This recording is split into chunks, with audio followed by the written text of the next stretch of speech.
When Darul Islam is restored in the Arabian Peninsula, this is now the most dangerous and potent of all threats to the state of Israel.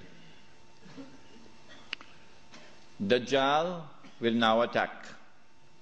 He's now in a day which is like our day.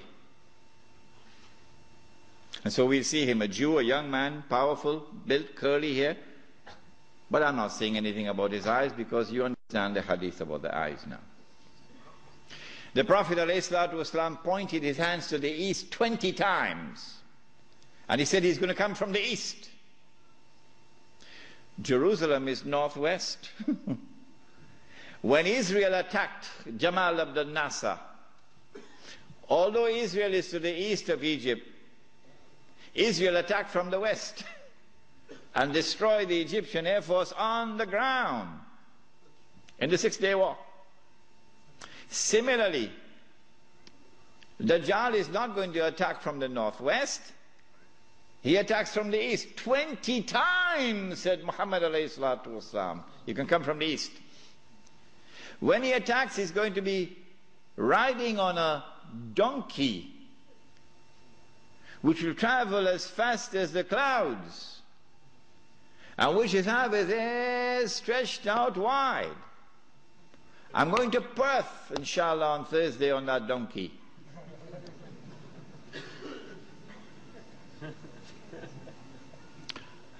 And so we're talking about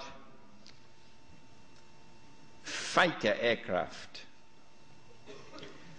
And east of Medina and Mecca is the Saudi Air Force Base, which is now also an American Air Force Base in Dhahran. As they attack Mecca and Medina, the angels defend Mecca and Medina. This is there in Sahih Muslim. And the attack is diverted to Damascus. And then the confrontation takes place. Dajjal is outside and the Imam is inside the masjid. And now history repeats itself. The Jews are rubbing their hands. We got them now. There's no escape. We got them. We have them in our sights now. As someone else was rubbing his hands, as his army was approaching them, and in front of them was the sea, and behind them is the army, and they're rubbing their hands. We got them now. Who was he? Fir'aun. And so history repeats itself. But at the last moment, Allah subhanahu wa ta'ala says to Musa alayhi salam, take your rod and strike the water. And then the divine intervention took place, the miracle. And the believers were saved. وَإِذْ فَرَقْنَا بِكُمُ الْبَحْرِ فَأَنْجَيْنَاكُمْ وَأَغْرَقْنَا آلَ فِرْعَوْنَ وَأَنْتُمْ تَنْظُرُونَ. Now history repeats itself. As the Jews are rubbing their hands, we've got them now, we've cornered them. At that last moment, history repeats itself.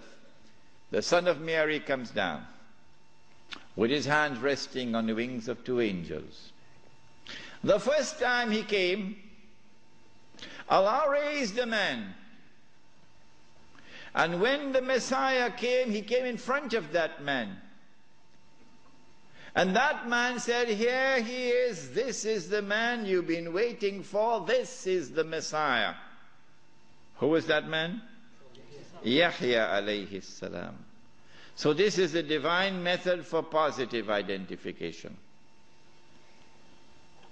But Ibn Khaldun, may Allah bless him and have mercy on his soul, that great scholar, we are not fit to clean his shoes. Ibn Khaldun did not understand this. And Muhammad Iqbal, that great scholar, we are not fit to clean his shoes. But Muhammad Iqbal did not understand this. And so many other scholars have not understood it. And they rejected all the ahadith on Mahdi as fabricated. Ibn Khaldun did it and everybody else followed him. But now history repeats itself. The divine method of positive identification is repeated. As the son of Mary comes down in the masjid, Imam al-Mahdi says, here he is, this is the son of Mary. And history repeats itself. May Allah forgive Ibn Khaldun. And then the son of Mary responds and identifies himself. Imam asks him, you lead the salat. He says, no, you are the Imam, you lead. After the salat, then the confrontation takes place between the false Messiah and the true Messiah. And the false Messiah is killed. And then Gog and Magog are destroyed. The Sea of Galilee is dry. And after Gog and Magog are destroyed and Dajjal is killed, now the state of Israel is without any support. Now it's going to be a level battlefield. A level battlefield. I may be wrong, but I suspect that there's going to be a massive collapse of the world of modern technology. I suspect that.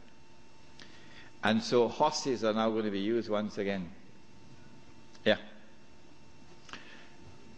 The army now comes out of Khorasan, and that army attacks and destroys the state of Israel. The first time it was a Babylonian army. The second time it was a Roman army.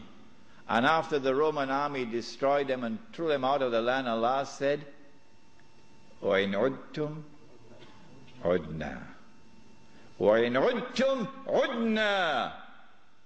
If you return with your fasad, we will return with our punishment. They return with their fasad. It's happening now before your eyes. And so Allah returns with His punishment. وَإِنْ عُدْتُمْ عُدْنَا. And so now the Muslim army destroys the state of Israel. It is at this time that the Prophet said, alayhi salatu wasalam, the hadith in Sahih Bukhari, Sahih Muslim, you will know who is a true leader amongst the Muslims today. Because he'll not be afraid to quote this hadith. And you will know those who betray Islam because they will never quote this hadith. Never. They'll lose their jobs. لَتُقَاتِلُنَّ الْيَهُودِ وَلَتَقْتُلُنَّهُمْ حَتَّى يَقُولُ الْحَجَرُ يَا مُسْلِمْ هَذَا يَهُودِيٌّ وَرَائِي فَتَعَالَ فَاقْتُلْ. If you're 17 years of age tonight, this is music in your heart. Yeah.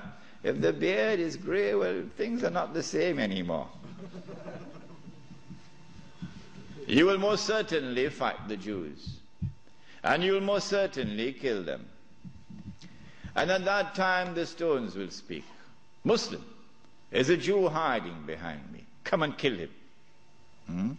And so the Holy Land is liberated. This ends the subject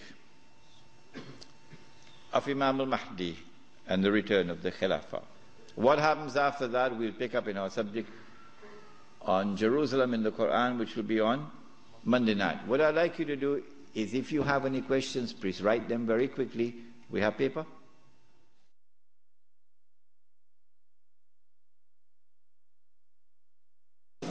Question 1. Please define the geography of Khorasan. Where is Khorasan? Khorasan, in the time of the Prophet ﷺ, has been researched by the eminent Pakistani scholar, Dr. Israr Ahmad, and he has explained that Khorasan is that territory which extends from northwest Pakistan, the Pathan belt, northeast Iran, the whole of Afghanistan, and the territory north of Afghanistan. But clearly Afghanistan is in the heart of Khorasan. No. This territory has one thing distinctive about it, that Europe could never colonize the heart of Khorasan. The British tried when Britain was the ruling state in the world, and the British failed. And then the Russians tried when they had the superpower, the Soviet Union. And after 12 years, the Russians failed. And guess who is trying now? Yes. The war in Khorasan has just begun, Mr. Bush. It has just begun. On that day, when Islam liberates Afghanistan, I believe it is that army which will be unstoppable until it reaches Jerusalem.